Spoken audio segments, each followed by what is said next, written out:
Salam, axşamınız xeyir olsun.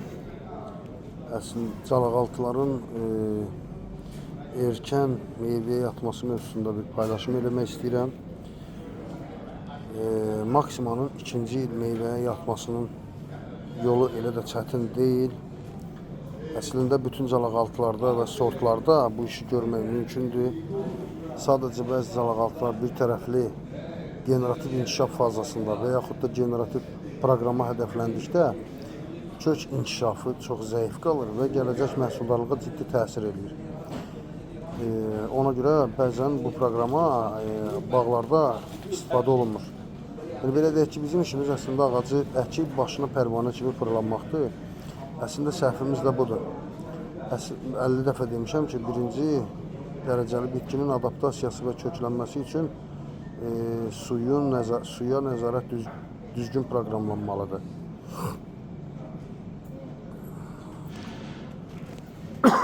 Əslində isə birinci il əkində ilin ortasından ta keçənə qədər su sıxıntısı yaşamalıdır ağac. Yəni boğazım ağrıyır.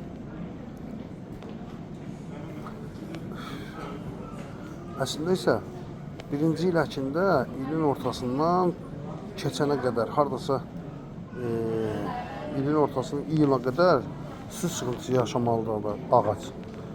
Susuz qalmamalıdır. Sadəcə su sıxıntısı həmişə olmalıdır ta iyulun ortasınacan. Səbəb isə odur ki, həmin müddət ərzində bitkinin kökləri yüksək miqdarda prolin, betain, trehaluz kimi amino asid və müxtəlif orqanik maddələrin istehsalına getməlidir və artıq genində daim bir sıxıntı ola bilmə ehtimalının kodu oturmalıdır. Bu da ona sürətli nəsil artırmağa meyilləndirməlidir. Məsələn, bu bəzi tingçiliklərdə çox istifadə olunan bir üsullardandır. Artıq bəzi tingçiliklərdə bu üsul biznes kimi formalaşıb, üstündə hazır meyvələr olan tingç satışına tez-tez rast gəlirsiniz yəqin ki. Bunu təsərrüfatlarda da həyata keçirə bilərsiniz əslində. Məsələn, gizellanın erkənciliyinin səbəblərindən biri elə budur. Niyə? Çünki bu calaqaltılar mövzusunda mən bu mövzunu ümumi calaqaltılar mövzusunda izah eləmişəm qismən. Hansı calaqaltı daha kiçik köklüdürsə, ona su az və tez-tez verilməlidir. Hansı kök böyükdürsə, su çox və gec su yəni üsulu seçilməlidir. Məsələn, gizellaya maksimaya necə baxırıq, o şəkildə su verildiyinə görə gizella tam olaraq su verilən anda suyu normal 5-6 saatdan sonra və yaxud 10 saatdan sonra artıq su sıxıntısı yavaş-yavaş başlayır gizellada. Çünki kök kiçikdir və kiçik bir hissədə toplanır və çox sıx köklərdir. Əsas da qumlu ərazilərdə deyirik, daha yaxşı göstərir özünü. Qısa zamanda həmin o kirpi köklər ətrafında olan suyu içəcək və sizin verdiyiniz bol su, yəni kökdən çox uzaqdakı su artıq bitkiyə əl çatmaz olacaq. Nəticədə kökün də suyun dalıca getmək qabiliyyəti yoxdur. Nəticədə siz yaxşı suladığınızı düşündüyünüz halda, amma o su bitkidən çox uzaqda olacaq artıq. Bu cür su dalğalanması qısa aralıqlarla olsa bitkidə su sıxıntısı yaradır və nəticədə bitki qısa zamanda meyvə gözlərini inkişaf etdirib, nəsil artırma funksiyasını tezləşdirir. Adını da qoyuruq ki, gizella erkəncidir. Daha anlamırıq ki, cəmaət bir illik istənilən tinci vedrədə əkib alma, mandarin, limon və s. yetişdirib, üstündə meyvə olaraq satmaqla məşğuldur. Ölkəmizdə hazırda populyar sulama proqramı maksima üçün nəzərdə tutulur və həmin susuzluq stresini maksimaya yaşatmadığından maksima suyun bolluğundan istifadə edib vegetativ inkişafını sürətləndirir. Sözümün canı odur ki, boy ağacda erkən meyvəyə yatırmanı təşkil eləmək olar. Xüsusilə indiki yanaşmalar tək maksimanın mövzusu deyil. Bir çox bağlarda məhsuldarlığın ciddi şəkildə aşağı düşməsinin səbəblərindən elə başında duran anormal su proqramıdır. Xüsusilə qoz bağlarında məhsuldarlıq, meyvə gözlərinin idarə edilməsi anormal sulamalardan başlayır yəni. Amma fikir verin, yol qırağında, asfalt qırağında əkilən baxımsız qoz ağacı üstün pıtraq kimi meyvə olur. Çünki yeni əkilən bağlarda su həddən artıq çox verilir. Adaptasiya üçün can suyu çox verilməlidir. Və can suyu qarışıq maksimum 3 su bol verilə bilər. Qalan sular bitkinin su ehtiyacı olduğu gündən en azı bir gün gecikdirilməlidir. Yaxşı olar ki 2 gün gecikdirilsin. Bu qısa su stresləri bitkidə generativ hazırlıqları inkişaf etdirir. Bunu hormonal olaraq da təşkil eləmək mümkündür. Ağacda susuzluq baş verdikdə bitki daxilində gedən proseslər təkcə fizioloji deyil ki, mikrobiyoloji, biokimyəvi səviyyədə də köklü şəkildə dəyişikliklər baş verir. Və belə deyək ki, bunu izah edeyim bu şəkildə. Bitki, mikroorqanizmalar, enzim, hormon oxu üzrə bu şəkildə bir elmi əsaslar və praktik bağçılıq baxımından izah edirəm. Amma diqqətlə dinləsəniz çox önəmli məlumatlardır. Yəni diqqətlə dinləsəniz başa düşəcəksiniz necə idarə etmək lazımdır. Deməli, susuzluq stresində bitkinin ilk nəyi dəyişir? Susuzluq ilk olaraq hüceyrənin su potensialını dəyişdirir, turqora aşağı salır. Bu anda bitki yaşamaq yoxsa böyümək qərarı verir. Əslində bitkini ilk illərdə bu qərarlar arasında get-gəldə saxlamaq lazımdır. Nəticədə böyümə genləri qismən susturulur, müdafiə və sağ-qalma genləri aktivləşir və bu keçid mikrobiyoloji və enzimatik mexanizmlərlə tənzimlənir. Kök zonasında, yəni rizosferdə hansı mikrobiyolojik dəyişikliklər baş verir? Sırayla deyirəm. Məsələn, birinci faydalı bakteriyaların aktivlikləri dəyişir. Məsələn, azot fiksə edən bakteriyalar susuzluqda aktivliyini azaldır. Fosfor əldə edən bakteriyalar orta səviyyədə zəifləyir. Amma mikoriza göbələkləri əslində əhəmiyyətli dərəcədə artır. Və bu da bağın 10 il sonrasına belə ehtiyac duyduğu bir fəaliyyətdir.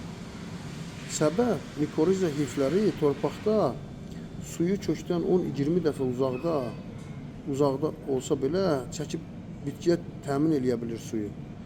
Bitki kök ifrazatları dəyişir, rut eksudatların ifrazatları həddən artıq dəyişir. Susuzluqda bitki fotosintezdən əldə etdiyi organik maddələri kökə verir. Çünki su yox. Problem hardadırsa, enerji də ora xərclənməlidir. Problem kökdədir, su yoxdur.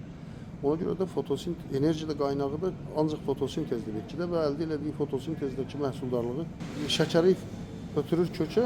Köklər də amin turşuları, fenolik maddələr ifraz edir kökdə. Bu maddələr də bəzi mikrobları cəlb edir özünə. Bəzilərini isə, yəni bəzi mikroorqanizmaları isə sıxışdırır, uzaqlaşdırır və yaxud da məhv edir. Bitki öz mikrobiyomunu belə qısa desək, selektiv şəkildə dəyişdirir. Hər bitki öz xarakterinə uyğun bir selektiv kök mühiti qurur.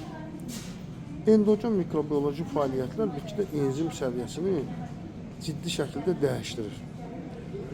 Antioksidant enzimlər aktivləşir, susuzluq, yəni reaktiv oksigen növlərini artırır. Buna cavab olaraq superoksid dismutaza, katalaza enzimləridir, peroksidazadır, artır. Amma burada məqsəd, dünən mayalanmada izah etdiyim məqsədlərə qulluq etmir. Hüceyrə membranını və DNT-ni oksidləşmədən qorumaq üçün aktivləşir və osmoprotektant sintezinə başlayır və enzimlərin istehsal etdiyi, dünən izah etdiyim o təhlükəli reaktiv oksigenlər artıq digər hüceyrə daxilində fəaliyyətlərə, bitki hüceyrəsində prolin, betain, trihaloz kimi maddələrin hazırlanmasında xam maddə və yaxud da katalizator kimi iştirak edir. Bu da əsasən dəmiyə, taxılda,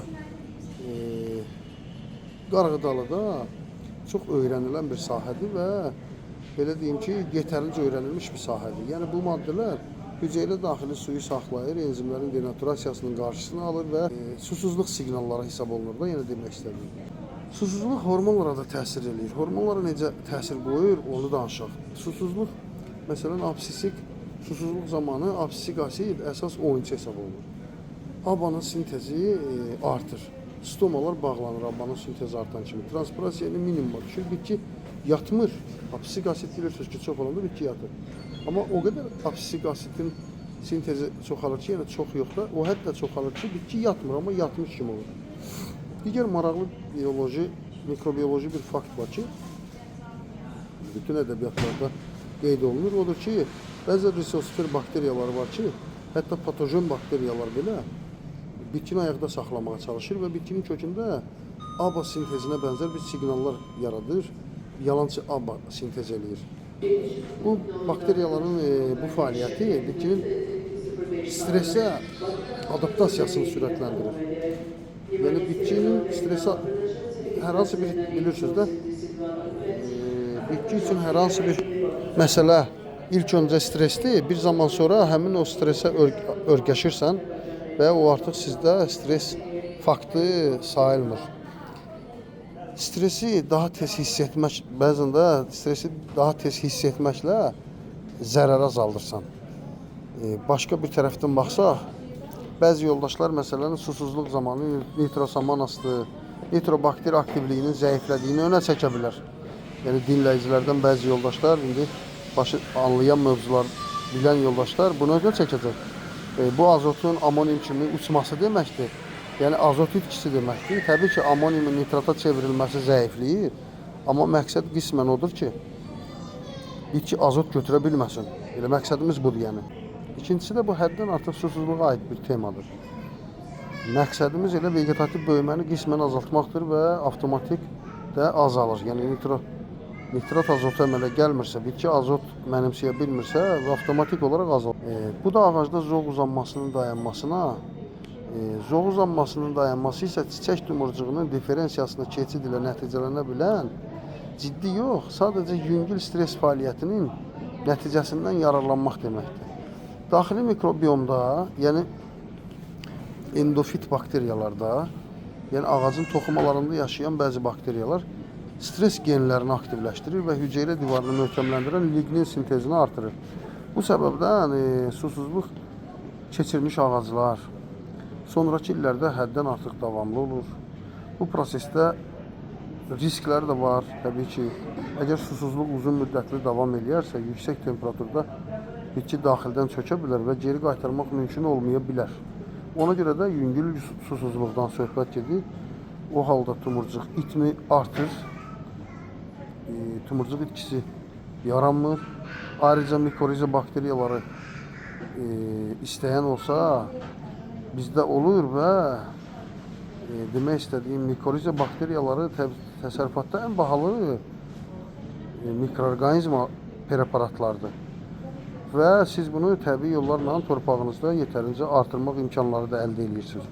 Və bu mikorizanın torpaqda ilkin illərdəki artırılması, su stresi vasitəsilə artırılması gələcəkdə 10 il sonra belə ağacın müxtəlif vəziyyətlərdə onun köməyinə gələcək önəmli mikroorqanizma qrupudur. Mövzu sizə maraqlı olsa, hansı hormonlar və yaxud da digər mikrobiyoloji preparatların tətbiqi ilə daha mükəmməl erkənçilik əldə etmək barəsində yetərincə danışa bilərik. Yəni əsas odur ki, sizin üçün mövzu maraqlı olsun və yaxud da susuzluqdan sonra bərpa üçün mikrobiyoloji strategiya haqqında danışmaq olar və maksimalın da erkənciliyini əldə etmək mümkündür. Bütün calaqaltılarda da bu şəkildə denəmələr aparmaq olar. Onsuz da bağın su zəif gedən hissələrində artıq təcrübələriniz var. Yəni indi burada səs-küydən imkan vermədilər, mən çəkiliş edə bilim. Nəysə, bura qədər maraqlı olsa daha da geniş paylaşımlar eləyərəm. İnşallah ki, faydalı ola bildim.